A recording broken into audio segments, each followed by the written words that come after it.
Kalau saya tanya, boleh nggak puasa di bulan Rajab? Kalau pengen puasa silahkan, tapi gunakan sandaran yang sahih hadisnya. Jelas? Ada pasangan yang bisa kemudian bersatu, ada pasangan dalam bentuk lawan, lawannya hitam, lawannya putih, ya kan? Nah, ini nggak bisa bersatu dua-duanya. Awas, awas, hati-hati. Taat, lawannya maksiat. Pasangan yang dimaksudkan lawan, tadad dalam bahasa Arab. Nggak bisa menyatu. Maka biasanya ini akan saling mengalahkan. Kalau yang satu unggul, yang lainnya turun. Yang satu turun, yang lain naik. Demikian kalau orang sudah terbiasa menjauhi maksiat, maksiatnya ditekan, maka taatnya akan naik. Kalau nggak percaya silahkan. Kalau orang sudah terbiasa menghindari kosakata yang kotor, maka di lisannya akan keluar yang baik-baik saja. Kalau dia terbiasa kemudian melihat yang baik-baik, maka maksiatnya yang buruk-buruk tidak akan pernah dilihat. Sebaliknya, maaf, kalau terbiasa melihat yang haram, maka kepada yang halal itu akan nggak suka. Saya sering katakan, kalau suami-suami sudah senang melihat wajah-wajah yang bukan mahramnya, pasti ada rasa ketidaksukaan pada istrinya. Ketika seorang suami sudah tidak senang memandang istri yang halal, itu berarti matanya sering dipakai melihat yang haram.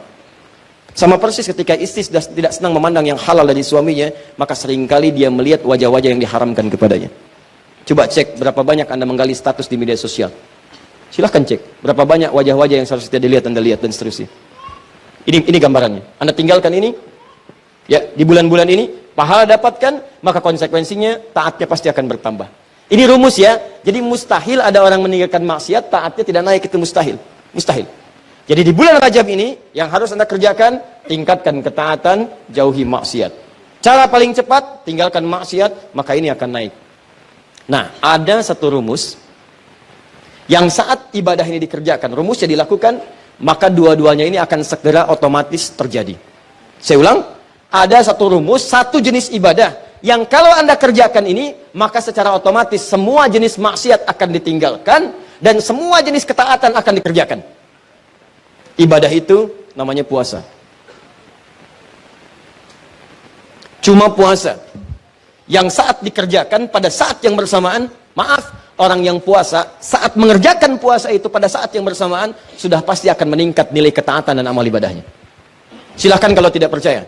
Anda tidak puasa, belum tentu bisa memberi. Silahkan cek. Ada yang di depan mata minta pak, minta pak, minta, belum tentu diberi. Tapi saat puasa, jangankan yang kelihatan mata, yang tak nampak di data. Berapa yatimnya, berapa du'afanya. Silahkan cek saat Ramadan. Bukankah Anda mendata berapa yatim, berapa fakir, berapa miskin. Anda kalau tidak sedang puasa, belum tentu baca Al-Quran. Tapi saat puasa, itu bisa buka dalam setiap kesempatan. Buka Al-Quran, baca. Anda kalau tidak sedang puasa, jangankan sholat sunnah, sholat fardu terlambat biasa. Tapi kalau sedang puasa, jangankan yang fardu, yang sunnah Anda kerjakan. Jadi puasa itu, pada saat yang bersamaan ketika dikerjakan, pasti bisa meningkatkan amal soleh. Saat bersamaan, orang puasa pasti meninggalkan maksiat. Nggak ada orang puasa sengaja mengerjakan maksiat, nggak ada. Dan dia akan jaga. Silahkan cek.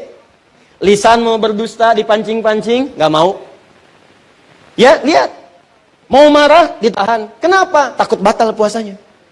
Itu latihannya. Maghrib jam berapa sekarang? 18, 17, 18, 18, 20. Ya. Kita ambillah pertengahan. 18. Jam 6 lewat 18. Maghrib jam 18. Ada orang mencela Anda habis-habisan jam 18 lewat 15. Tinggal 3 menit lagi maghrib. Wah, Anda diprovokasi. Dasar begini, dihina habis-habisan Anda. Dihina habis-habisan. Tapi Anda nggak membalas. Padahal biasanya temperamen. Ditanya, kenapa nggak balas? Nanti habis buka. Habis buka. Takut batal puasa. Itu makanya cara terbaik berevaluasi diri itu saat puasa. Puasa, tahan maksiat, kerjakan semua nilai ketaatan-ketaatan. Makanya disebutkan di hadis Muslim, nomor hadis 1960, riwayat Sayyidah Aisyah, dikuatkan oleh keterangan Ibnu Abbas radhiyallahu taala anhuma, Nabi itu teman-teman sekalian, dia sering meningkatkan puasa di bulan-bulan hurum, Ya, bulan hurum termasuk bulan Rajab. Ya, kata Sayyidah Aisyah, termasuk juga kemudian Ibnu Abbas radhiyallahu taala anhuma, saya kadang melihat Nabi sallallahu alaihi wasallam sering puasa, seakan-akan nggak buka, tapi juga sering melihat beliau buka, seakan-akan nggak puasa. Ya, maksudnya apa? Maksudnya, kalau Anda ingin kemudian meningkatkan puasa di bulan-bulan hurum, seperti bulan Al-Muharram, bulan Dzulqa'dah, bulan Dzulhijjah, bulan Rajab, itu silahkan, boleh-boleh saja. Walaupun tidak ada kekhususan mengkhususkan puasa di 1 bulan saja, tidak. Ya, tapi kalau Anda ingin tingkatkan puasa, silahkan. Ini dalilnya yang sahih. Apa dalil sahihnya? Tadi saya bacakan. Ya, pertama isyarat ayat Qur'annya menyebutkan demikian. Yang kedua untuk puasanya hadis Muslim nomor hadis 1960. Kalau Anda ingin menunaikan puasa di bulan Rajab dengan mengikuti Nabi, isyaratnya untuk menghidupkan evaluasi diri, terkhusus di bulan-bulan haram yang 4 tadi, maka itu tidak ada masalah, silahkan. Sunnah, boleh. Kalau ada yang tanya, boleh nggak saya puasa bulan Rajab? Silahkan. Anda mau Senin puasa? Silahkan. Kamis puasa? Silahkan. Tidak ada batas, seperti hari-hari biasa. Seperti hari biasa, cuman pahalanya ketika Anda kerjakan untuk menghindari maksiat, maka tadi itu bisa berlipat dari hari-hari sebelumnya. Jelas sampai sini? Jadi kalau Anda ingin puasa bulan Rajab, misalnya saya pengen puasa Senin, boleh. Pengen puasa Kamis, boleh. Pengen puasa Senin Kamis, silahkan. Pengen Ayyamul Bid, silahkan. Pengen puasa Daud, silahkan. Atau pengen misalnya puasa beruntut, Senin puasa, Selasa puasa, Rabu puasa, Kamis tidak, boleh.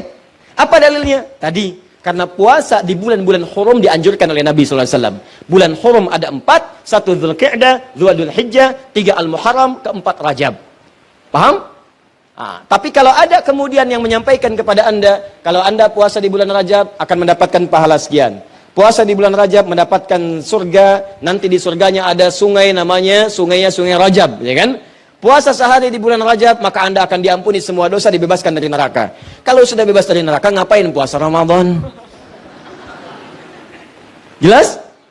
Jadi keutamaan puasa di bulan Rajab itu sebetulnya keutamaan umum yang disebutkan dalam dalil-dalil masuk dalam kategori puasa dan ibadah di bulan-bulan hurum, seperti keutamaan di 3 bulan yang lainnya. Tidak ada amalan-amalan khusus misalnya yang hadis-hadisnya menunjuk keistimewaannya. Tapi kalau Anda kerjakan, silahkan saja kerjakan dengan niat mengerjakan amalan-amalan rutinitas seperti yang lainnya. Dan pahala Allah berikan kepada Anda. Contoh, Anda pengen sholat malam, silahkan sholat malam.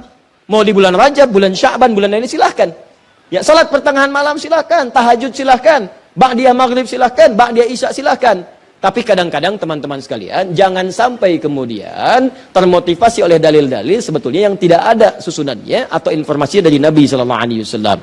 Contoh, pernah mendengar kalimat ini, siapa yang menunaikan sholat di malam Jumat di bulan Rajab, di antara isya kemudian sampai dengan ke fajarnya, dia bacakan kemudian rakaat pertamanya setelah Al-Fatihah, kemudian dibacakan surat A, surat B sampai dengan ke Al-Ikhlas sampai yang lainnya, maka akan diampuni semua dosa-dosanya, dibebaskan dari neraka. Pernah dengar kalimat itu? Ini hadisnya hadis palsu. Ya, hadisnya hadis palsu. Bahkan di kitab hadis palsu pun tidak ditemukan. Ya, saking palsunya hadis ini, di kitab hadis palsu pun tidak ditemukan. Pernah dengar hadis ini? Inna fil jannati baban yuqalu Rajab. Di surga itu ada satu pintu, satu sungai. Nama sungainya Sungai Rajab. Siapa yang bisa puasa sehari di bulan Rajab, maka dia akan mendapatkan kenikmatan surga di situ dengan air minum dari Sungai Rajab. Pernah dengar? Nah, itu hadisnya pun hadis palsu. Saking palsunya, teman-teman, di kitab-kitab yang primer pun tidak ditemukan. Saya sudah menggali, ada 7 kitab yang menyampaikan itu. Saya sudah tulis semuanya, 7 kitabnya, di mana ininya, rawinya siapa, saya sampaikan semua. Ini ada At-Tashi Ashar al-Masyhur Baghdadiyah, pengarangnya Abu Tahir As-Salafi, Fadailu Syahr Rajab Al-Hasan ibn Muhammad Al-Khilal, Fadl Rajab Abdul Qasim ibn Asakir, Al-Amali Al-Khamisiyah karangan Yahya bin Al-Husain Al-Syajari, Al-Jurjani, Syu'abul Iman karangan Al-Baihaqi, At-Tadwin fi Akhbari Qazwain karangan Abdul Karim Ar-Rafi'i, Fadailul Awqat karangan Al-Baihaqi. Semuanya dicantumkan untuk menginformasikan pada kita hadisnya maudhu, palsu, paling minimal dhaif. Jadi dituliskan itu untuk kasih informasi, ini hadisnya dhaif ya. Ya, hadisnya palsu, jangan dipakai sebagai rujukan. Bukan dituliskan untuk menginformasikan pada kita itu amalan, jelas. Tapi kalau Anda misalnya pengen bangun malam, silahkan. Cuma jangan merujuk kepada informasi tadi. Jadi kita bersikap adil di tengah-tengah. Awas, hati-hati. Hadis ini ditampilkan bukan untuk mencela orang. Jadi jangan sampai Anda melihat ada orang misalnya puasa di bulan Rajab, Anda katakan, oh ya hadis palsu. Bukan. Karena dia bisa menggunakan yang sahih. Jelas. Anda sendiri nggak puasa, malah mencela orang. Jadi kalau pengen puasa silahkan, tapi gunakan sandaran yang sahih hadisnya. Jelas? Kalau malam pengen sholat, boleh nggak? Boleh. Silahkan tunaikan sholat, tapi jangan jadikan hadis palsu sebagai sandaran. Paham? Ustadz, kenapa hadis-hadis itu muncul? Pada asalnya niatnya baik, cuma dilakukan dengan cara yang salah. Apa niat baik itu? Ada sebagian orang melihat keutamaan banyak di bulan Rajab, tapi orang banyak meninggalkannya. Akhirnya dibuatlah anjuran-anjuran untuk mengerjakan itu semua. Cuma dituliskan dengan cara yang salah. Begitu disampaikan dengan cara yang salah, jadilah kemudian acuannya keliru. Itulah asal munculnya orang banyak mengerjakan amalan mengacu pada dasar-dasar yang kurang sempurna. Paham sampai sini? Jadi kalau saya tanya, boleh nggak puasa di bulan Rajab? Boleh. Boleh nggak sholat malam di bulan Rajab? Boleh nggak sedekah di bulan Rajab? Boleh nggak mengkhususkan saya puasa sehari di bulan Rajab dapat surga? Boleh? Itu yang dalilnya bermasalah. Paham sampai sini?